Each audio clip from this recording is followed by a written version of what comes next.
Hey there, it's Brooke with WTI. This ROBUD wooden baby walker has been so good for my son learning to walk. It's awesome and it's so cute. It doesn't even matter if it's sitting out. We keep this at my parents' house for when we're over here, so he has something to play with.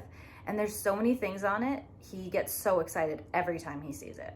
The wheels have a great rubber strip on them so they don't slip around when he's trying to turn corners. I think his favorite part is that when he pushes it, it does this clacking sound on the wheel with this little wood bar. It's made of really great quality wood, so you don't have to worry about it coming apart or anything like that. He loves chewing on these blocks and they're still in great condition. The little wooden beads are great for his coordination and he loves sliding them back and forth.